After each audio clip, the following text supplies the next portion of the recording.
Semua kenal Umar bin Khattab yang merupakan khalifah Islam yang kedua.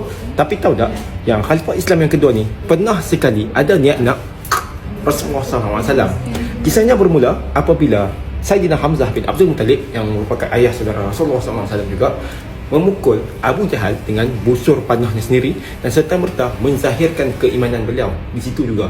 Dan perkara itu membuatkan Umar sangat-sangat marah dan mengambil keputusan untuk Rasulullah SAW dengan PEDANG miliknya.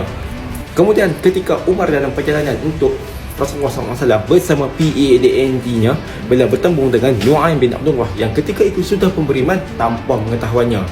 Nu'aim bertanya kepada Umar, nak pergi mana? Umar kata dia nak orang yang telah memecah belahkan kaumnya dan juga menghina nenek moyangnya. Kemudian Nu'aim berkata, asal-asalnya Bani Abdul Muttalib akan lepaskan Umar ke? Umar kata dia tak peduli, dia tak heran dah.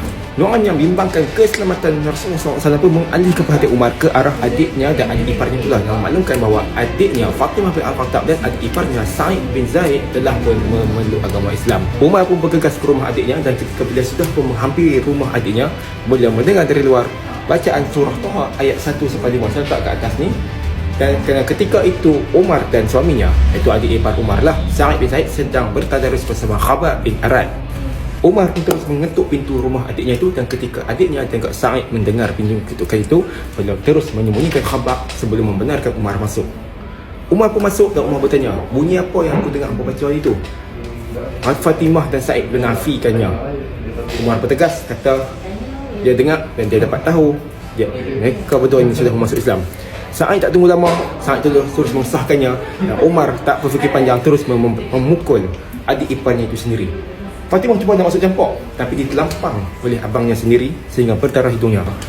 Umar yang kesian pun berhenti memukul adik iparnya itu dan bertanya kepada adiknya, apa yang kau baca itu? Umar tak minta. Pendek cerita, Umar pun membaca sendiri surah Taha itu dan terbuka hatinya dengan keindahan itu. Beliau kata ini bukan tulisan manusia, dan terus serta-merta beliau menzahirkan keimanannya di waktu itu juga. Dan selebihnya adalah sejarah. The rest is history. Umar menjadi sahabat yang melindungi dakwah Nabi Muhammad SAW sehingga beliau naik menjadi khalifah yang kedua yang membezakan, yang bertegas dengan betul dan salah. Dan pada hari ini beliau sendiri sedang berehat di sisi Rasulullah SAW bersama dengan seorang lagi sahabat, Abu Bakar As-Siddiq. Dan kepada sesiapa yang nak tahu lebih lanjut tentang kisah riwayat Rasulullah SAW bersama para sahabat, perjuangan mereka, dakwah mereka, penentangan mereka hadapi, boleh sertai kami melalui geng Umrah Utara yang akan berlangsung pada tarikh-tarikh yang seperti kita tahu ini.